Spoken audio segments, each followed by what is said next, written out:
Capítulo 5. La superficie fresca y tersa del agua clara resultaba deliciosa para mis pies. Estuve caminando sobre ella cerca de 1 hora y recorrería tal vez unos 200 metros. Después se hizo más difícil la marcha. La corriente era más rápida.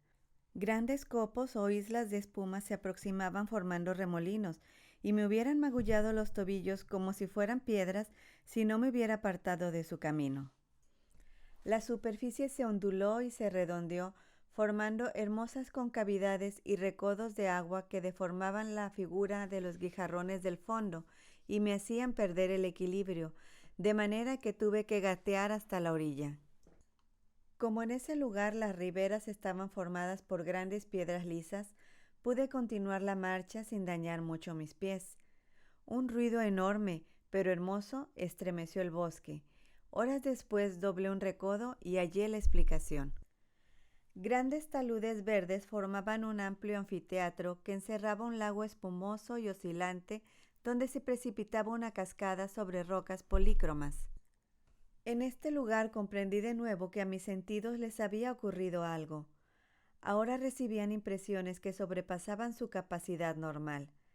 En la tierra no habría podido percibir como un todo una cascada como la que ahora tenía adelante. Era demasiado grande.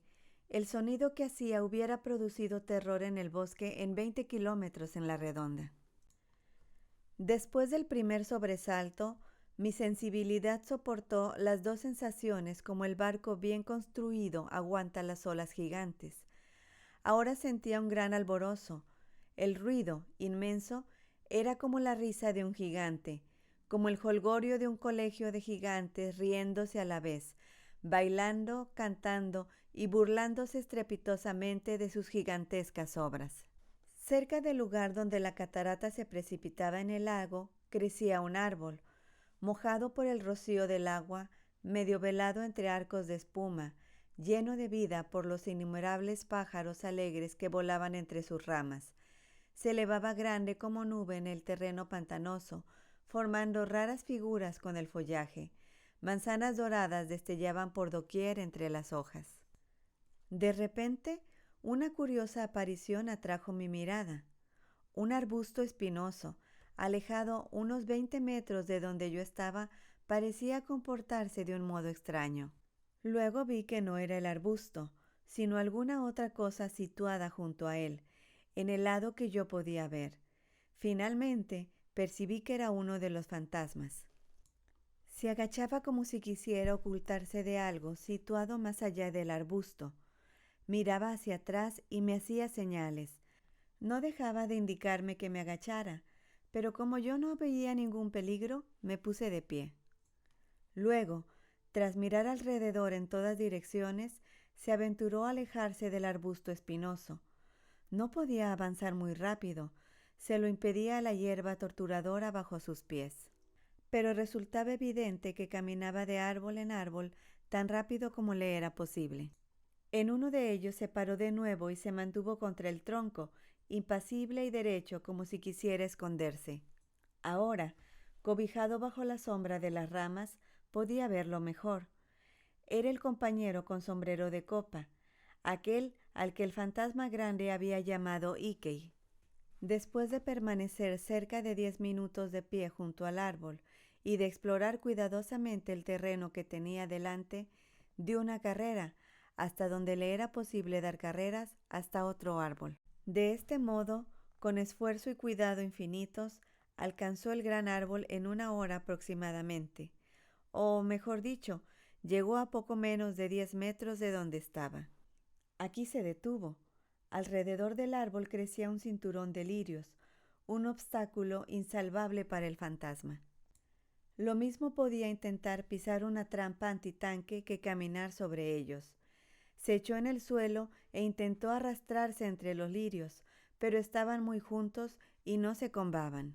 Durante todo el tiempo le perseguía, por lo visto, el terror a ser descubierto. Al menor susurro del viento, el fantasma se detenía y se agachaba. En una ocasión, asustado por el trino de un pájaro, trató de regresar hacia el último lugar en que se había protegido, pero el deseo lo asusó de nuevo a salir y a seguir arrastrándose hacia el árbol.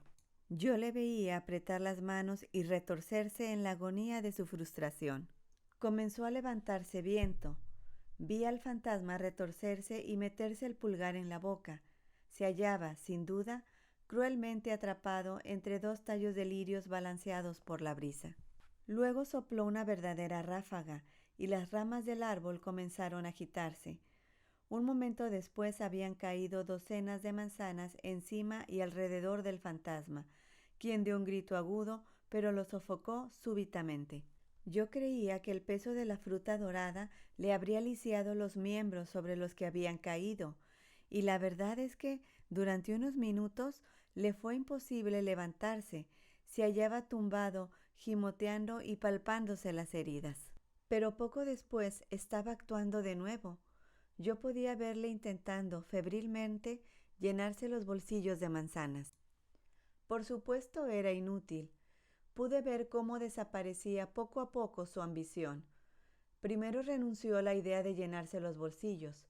Bastaría con 2. Pero también renunció a la idea de llevarse 2. Se llevaría una, la más grande. Pero también renunció a esa esperanza. Ahora buscaba la más pequeña. Trataba de encontrar una pequeña que pudiera llevarse. Y lo asombroso fue que lo consiguió. Al recordar lo pesada que me pareció la hoja cuando intenté levantarla, admiré a la infeliz criatura viendo cómo se ponía de pie y se tambaleaba con la manzana más pequeña en las manos. Cojeaba por culpa de las heridas y el peso le obligaba a doblarse. Pero aún así, palmo a palmo, aprovechando la menor protección, se lanzó a recorrer su vía dolorosa hasta el autobús, arrastrando su tortura. «Necio, tírala al suelo», dijo de pronto una voz potente. Era completamente distinta de cualquiera de las voces que yo había oído hasta entonces. Era atronadora y sin embargo límpida. Descubrí con una certeza asombrosa que era la cascada la que hablaba, y vi que, sin dejar de parecerse a una cascada, era un ángel luminoso el que estaba de pie, como un crucificado contra las rocas, y fluía sin parar, con gozo sonoro, hacia el bosque. «Necio», repitió, «tírala al suelo. No puedes llevártela. En el infierno no hay sitio para ella. Quédate aquí y aprende a comer esas manzanas. Las hojas y las briznas de hierba estarán encantadas de enseñarte». No sé si el fantasma oyó o no las palabras.